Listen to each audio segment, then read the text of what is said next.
पाण खे कॾहिं बि एतिरो क़ीमती न सम्झो जो हर को तव्हांखे पंहिंजे दिलनि मां कढे छॾे, छाकाणि त जंहिं शइ जी क़ीमत तमामु घणी हूंदी आहे उहा अक्सर माण्हू छॾे ॾींदा आहिनि। हिसाब रखंदा कयो। अॼुकल्ह माण्हू पुछनि था त तूं मुंहिंजे लाइ छा कयो आहे। कंहिंखे माफ़ करे सुठा थी वञो, पर ॿीहर एतबार करे बेवकूफ़ न थियो। जेको बि ॾींदा सो मोटंदो आहे, पोइ उहा इज़त हुजे या धोखो। इंसानु जॾहिं अंदर खां टुटल हूंदो आहे त हू कंहिं बि माहौल मां ख़ुशि न हूंदो आहे, जेतोणीकि उते केतिरा प्यार कंदड़ ऐं अहसास वारा माण्हू छो न हुजनि। इंसान जो नुक़सानु माल ऐं जान जो वञणु न आहे, पर इंसान जो सभ खां वॾो नुक़सानु कंहिंजी नज़र में किरी वञणु आहे। हिकु शख़्स पंहिंजी ॼमार में 3 भेरा ख़ासि हूंदो आहे, जॾहिं पैदा थिए थो, जॾहिं हुनजी शादी थिए थी ऐं जॾहिं दुनिया छॾे थो। हर को मुंहुं ॾिसणु चाहे थो। कंहिंजे मिठे ॻाल्हाइण जो मतिलबु उहो नाहे त तव्हां हुन लाइ ख़ासि आहियो। कॾहिं कॾहिं कबूतरनि खे खाराइण लाइ न पर बल्कि पकड़ण लाइ अनाज ॾींदा आहियूं। जहिड़ो तव्हां सोचींदा तव्हां अहिड़ो बणिजी वेंदा। तव्हांजो ख़्यालु तव्हांजी क़िस्मत आहे। तव्हांजी सुठी सोच तव्हांजे शानदार मुस्तक़बिल जी ज़मानत आहे। 4 ग़लतियुनि खां पासो कयो।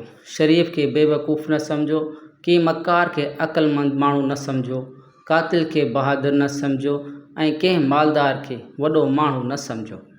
जेकॾहिं को बिना सबबु तव्हांजो दुश्मन बणिजी वञे त यकीन रखो त तव्हां में का ख़ासि ॻाल्हि आहे, जंहिं जे करे साम्हूं वारो माण्हू हसद जो शिकार आहे। माण्हुनि खे तव्हांजी तब्दीली नज़र ईंदी आहे, पर पंहिंजो उहो रवैयो नज़र न ईंदो जंहिं जे करे उहा तब्दीली आई आहे। तव्हां मुहबत जी ॻाल्हि था कयो। असां ॻाल्हाईंदा ई मुहबत सां आहियूं। जीअं वण जी क़ीमत उन जे मेवे ते ॿधलु आहे, तीअं इंसान जो क़दुरु उन जे इख़्लाक़ ते ॿधलु आहे। ज़िंदगी गुज़ारण जा फ़क़्ति 2 तरीक़ा आहिनि। उन्हनि खे विसारे छॾियो जिन खे तव्हां माफ़ नथा करे सघो, ऐं उन्हनि खे माफ़ कयो जिन खे विसारे नथा सघो। कंहिंजी दिलि न ॾुखायो, छो त माफ़ी वठण खां पोइ बि उहो ॾुख दिलि में रहंदो आहे। माण्हुनि सां उन्हनि जे किरदार मुताबिक़ रवैयो इख़्तियार न कयो। उन्हनि सां पंहिंजी तरबियत मुताबिक़ सलूक कयो। 90% औरतूं ऐं मर्द पंहिंजे माउ पीउ खां दुआ नथा वठनि, पर हर पीर फ़क़ीर खां दुआ वठंदा आहिनि। वालिदैन खां वॾो को पीर नाहे। कुझु मुसीबतूं असांखे आज़माइण लाइ न पर असांखे उन्हनि माण्हुनि जी सुञाणप लाइ ईंदियूं आहिनि जिन सां असां जुड़ियल हूंदा आहियूं। अमीरनि जी आजिज़ी, जवानी जी इबादत, ग़रीबनि जी सख़ावत ऐं गुनहगार जी तौबा अल्लाह खे तमामु घणो पसंदि आहे। अकेलाई जी सभ खां सुठी ॻाल्हि उहा आहे त जॾहिं तव्हां परेशान आहियो, तव्हां उदास आहियो, तव्हांखे ॿुधण वारो सिर्फ़ु अल्लाह आहे। उन्हनि माण्हुनि खां पासो कयो जेके माण्हुनि जे साम्हूं तव्हांजो मज़ाक़ उॾाइनि ऐं ज़ाती तौर ते तव्हां सां मुख़लिस हुजण जो दावो कंदा आहिनि। पंहिंजे रब खे उहो न ॿुधायो त तव्हांजो मसइलो केतिरो वॾो आहे। पंहिंजे मसइले खे उहो ॿुधायो त तव्हांजो रब केतिरो न वॾो आहे। कंहिंखे रोइण खां पहिरीं उहो सोचियो त हुन जा ॻोढ़ा तव्हांखे सकून सां रहण ॾींदा या न। भेनरियूं हमेशह असां लाइ दुआ घुरंदियूं आहिनि। अचो त अॼु सभिनी पंहिंजे भेण लाइ दुआ घुरूं। अल्लाह पाक असांजी भेनरुनि खे हमेशह ख़ुशि रखिजां। आमीन। बददुआ जे मक़ाम ते दुआ ॾियणु उहा ई असुल इंसानियत आहे।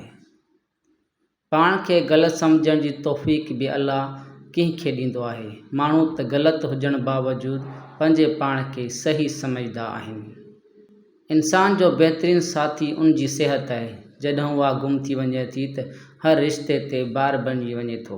पंहिंजी सिहत जो ख़्यालु रखिजो। कंहिंखे हासिलु करण लाइ असां जूं सभई खूबियूं बि घटिजी वञनि थियूं ऐं विञाइण लाइ हिकु ग़लती बि काफ़ी हूंदी आहे। कॾहिं वॾाई न कजो। ज़िंदगी में तक़दीर बदिलजी वेंदी आहे। आईनो साॻियो ई रहंदो आहे, रुॻो तस्वीर बदिलजी वेंदी आहे। अॼुकल्ह हर को पंहिंजी गाॾी वण हेठां बीहारणु चाहे थो, पर को बि वणु नथो पोखे। कुझु सोचियो। ज़िंदगी खे एतिरो मसरूफ़ कयो जो ॿियनि जा ऐब ॾिसण लाइ वक़्तु ई न मिले। केतिरी शानदार ॻाल्हि आहे। लफ़्ज़ रोईंदड़ खे खिलाए छॾींदा आहिनि, लफ़्ज़ खिलंदड़ खे रुलाए छॾींदा आहिनि। लफ़्ज़ ॻाल्हाइण ते मजबूर कंदा आहिनि, लफ़्ज़ ख़ामोश कराए छॾींदा आहिनि, लफ़्ज़ दिलि तोड़ींदा आहिनि, लफ़्ज़ दिलनि खे खटींदा आहिनि। लफ़्ज़नि में ज़ाइक़ो हूंदो आहे। ॻाल्हाइण खां अॻु कुझु चखे वठो। तव्हांजे लफ़्ज़ ॿुधण केतिरी तकलीफ़ ॾींदा। घणो अक़लमंद ऐं घणे बेवकूफ़ में को बि फ़र्क़ु न आहे, छो त उहे ॿई कंहिंजी बि न ॿुधंदा आहिनि। दुनिया में इंसान जे अचण जी ख़बर 9 महीना अॻु मिली वेंदी आहे, पर उन जे वञण जी ख़बर 9 सेकंड अॻु बि न पवंदी आहे। तंहिं करे ज़िंदगी खे गनीमत सम्झो। रिश्तनि खे मज़बूत रखण जा 2 राज़ आहिनि। जॾहिं तव्हां ग़लति आहियो त पंहिंजी ग़लती खे तस्लीम कयो। तव्हां सही आहियो त पोइ ख़ामोश रहो। हिकु सुठो इंसान ख़ामियुनि जी शिकायत न कंदो आहे ऐं न कंहिंजी ख़ामियूं ॻोल्हींदो आहे। जॾहिं तव्हां चाहियो था त तव्हांजी दुआ अर्श ते पहुचे ऐं क़बूल कई वञे, पोइ पहिरीं दुआ पंहिंजे वालिदैन लाइ कयो।